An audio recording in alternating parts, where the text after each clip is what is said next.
Hello students. आज हम लोग केमिस्ट्री में केमिकल इक्वेशन बैलेंस करना सीखेंगे। राइट, चलिए स्टार्ट करते हैं। कोई भी केमिकल इक्वेशन ले लेते हैं। फॉर एग्जांपल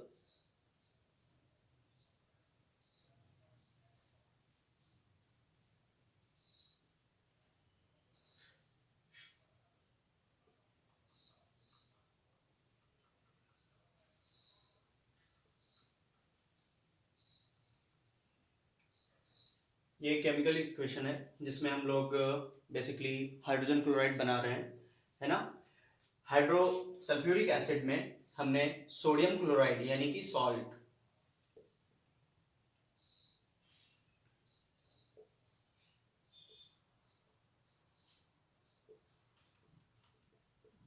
रिएक्ट करा दिया है, तो हमें जो प्रोडक्ट मिल रहा है उसमें हमें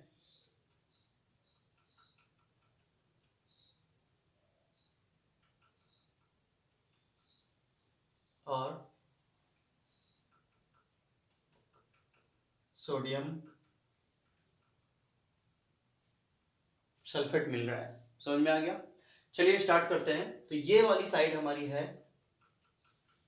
रिएक्टेंट की, और जो ये साइड है वो है हमारा प्रोडक्ट, रिएक्टेंट प्रोडक्ट। और हमारे जो एलिमेंट्स हैं वो कौन कौन से हैं जो इसके रिएक्शन कर रहे हैं और प्रोडक्ट बना रहे हैं, हम उनके नाम यहाँ पर लिख देते हैं। हमें याद रखना है कि हाइड्रोजन और ऑक्सीजन को सबसे बाद में हमें बैलेंस करना है, उससे पहले हमें बैलेंस करने हैं सोडियम। देखिए यहाँ पर एक सोडियम है, ऑक्सीजन है, सॉरी सल्फर है, ऑक्सीजन है, सोडियम है, क्लोरीन है और हाइड्रोजन है ना।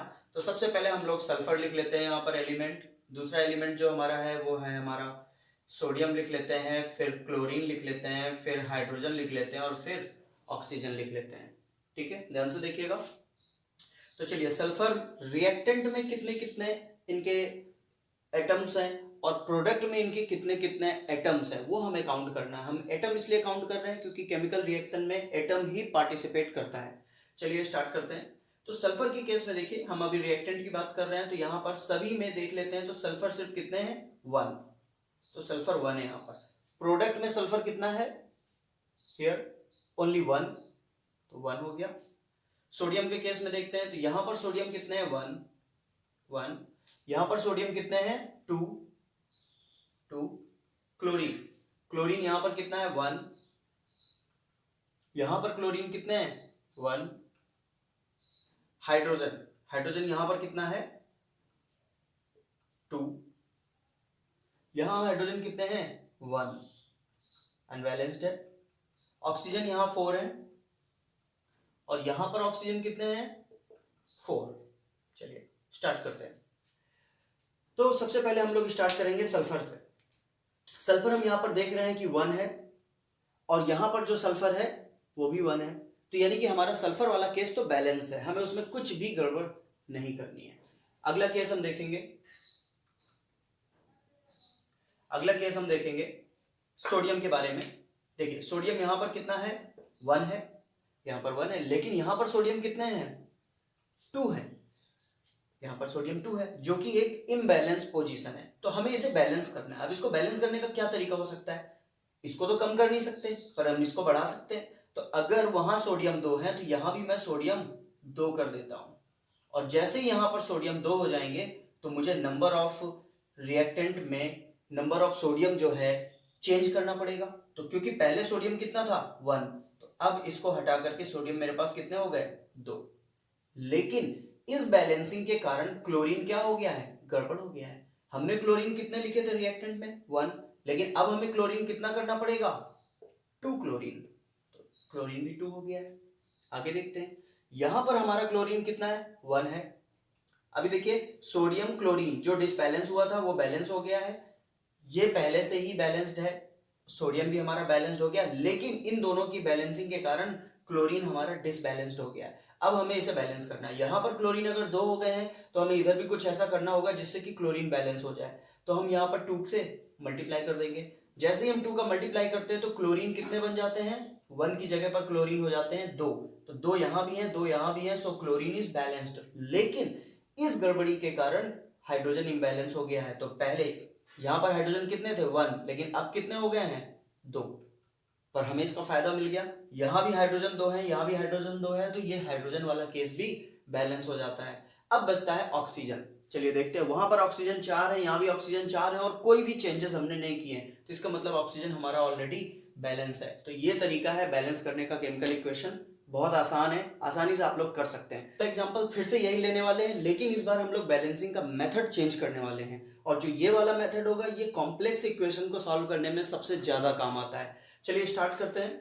तो फर्स्ट हमें क्या करना है, क्योंकि हमें पता है कि यहाँ पर जो कॉफिशिएंट्स आने हैं वही हम लोग बढ़ाते हैं। हम लोग यहाँ पर क्या बढ़ाते हैं, कॉफिशिएंट्स ऐड करते हैं, जिससे कि केमिकल इक्वेशन को हम बैलेंस कर सकते हैं। तो कॉफिशिएंट की जगह पर हम लोग यहाँ एक वेरिएबल्स रख लेते हैं, for example A B C and D. तो चलिए वेरिएबल्स रख लेते हैं, ए बी सी डी। ध्यान से देखिएगा, ये जो वेरिएबल हम लोगों ने सेलेक्ट किए हैं उनके बेसिस पर हम लोग रिएक्टेंट और प्रोडक्ट में कंपेयर करेंगे, है ना। क्योंकि हमें पता है केमिकल इक्वेशन बैलेंस कैसे होगी, अगर केमिकल इक्वेशन बैलेंस नहीं होगी तो वो law of conservation of mass को फॉलो नहीं करेगी, जो कि केमिकल इक्वेशन होने के लिए नेसेसरी है, और उसी को फॉलो करने के लिए हम लोग इन्हें बैलेंस करते हैं। तो चलिए दोबारा से बैलेंस करते हैं, हम इनको देखते हैं। देखिए यहाँ पर हमारा है, सबसे पहले तो एलिमेंट्स लिख लेते हैं, sulphur, then sodium, chlorine, then hydrogen and oxygen. देखिए सल्फर के केस में यहां लिख लेते हैं रिएक्टेंट, यहां पर लिख लेते हैं प्रोडक्ट। सल्फर, देखिए सल्फर हमारा कितना है, ए मल्टीप्लाई होगा सल्फर से, तो सल्फर कितने हो जाएंगे, टोटल ए हो जाएंगे, and which should be equal to product sulphur, और प्रोडक्ट में सल्फर कितना है, डी। देखिए यहाँ जो भी कॉफिशिएंट होता है वो सभी एटम से मल्टीप्लाई होता है, तो डी जो है सल्फर से मल्टीप्लाई होगा, और यहाँ पर कितना है 1, तो 1 से जब डी मल्टीप्लाई होगा तो आंसर क्या आएगा, डी। तो हमारा जो प्रोडक्ट आ गया है वो कितना आया है, डी। तो A is equal to D, ये चीज क्लियर हो गई है। नेक्स्ट सोडियम की बात करते हैं। सोडियम हमारा कितना है, बी एटम्स है सोडियम के, बी एटम सोडियम के हैं, और यहां पर सोडियम के कितने एटम्स हैं, D इंटू 2, यानी कि 2D एटम ऑफ सोडियम है हमारे पास। नेक्स्ट क्लोरीन, क्लोरीन के केस में चलते हैं। क्लोरीन हमारे पास कितनी है, बी क्लोरीन है, B atom of chlorine which is equal to C atom of chlorine, यहां पर सी है ये। अगला हाइड्रोजन, हाइड्रोजन के केस में जाते हैं, तो हाइड्रोजन कितना है 2 इंटू ए, तो टोटल 2A हाइड्रोजन है मेरे पास, इक्वल हाइड्रोजन यहां पर कितने हैं, सी हाइड्रोजन है। नेक्स्ट अब अगला क्या है मेरे पास, ऑक्सीजन। ऑक्सीजन मेरे पास कितने हैं यहाँ 4 into A, so it is a 4A। दूसरा केस क्या है, यहां पर ऑक्सीजन कितने हैं 4 इंटू डी, यानी कि 4D। चलिए यहां कुछ अरेंजमेंट्स हैं, let A equal to 1, so D equal to, अगर ये A 1 हो जाता है, यानी कि A इक्वल टू कितना हो जाए 1, तो D कितना आ जाएगा 1, so D will also be 1, hence B will be, क्योंकि 2D, B equal to 2D and D equal to 1, so 1 into 2 becomes B equal 2, so B will be 2। Next C, क्योंकि C जो है B के बराबर है, तो इसीलिए C equal to कितना आ जाएगा 2 आ जाएगा। नेक्स्ट क्योंकि C इक्वल टू 2 आ चुका है और A 1 है, तो 1 into 2 becomes 2, so C is again 2। D के लिए A और D बराबर है, क्योंकि A की वैल्यू भी 1 है, D की वैल्यू भी 1 है, तो इसलिए 4 इक्वल 4। तो जहां भी कॉफिशिएंट्स की वैल्यूज हैं उन वैल्यूज को हम लोग पुट कर देंगे। तो जहां आपका A था वहां पर हम लोग क्या लिख देंगे 1, जहां आपका B है वहां पर हम क्या लिखेंगे 2, जहां आपका C है वहां हम लोग लिख देंगे 2, और जहां पर आपका D है वहां पर हम लोग लिख देंगे 1। तो देखिए जरा, 1 हमें लिखने की जरूरत नहीं है, 1 हमें लिखने की जरूरत नहीं है, hence the chemical equation is balanced like before, है ना। जो पहले वाला प्रोसेस था बिल्कुल वैसे ही ये भी इक्वेशन हमारी बैलेंस हो गई है, राइट। तो ये दो मेथड्स हैं, काफी आसान मेथड है, आप लोग प्रैक्टिस करिए, किसी भी इक्वेशन में आप बड़े आराम से इसी मेथड से उन्हें सॉल्व कर सकते हैं। Thank you.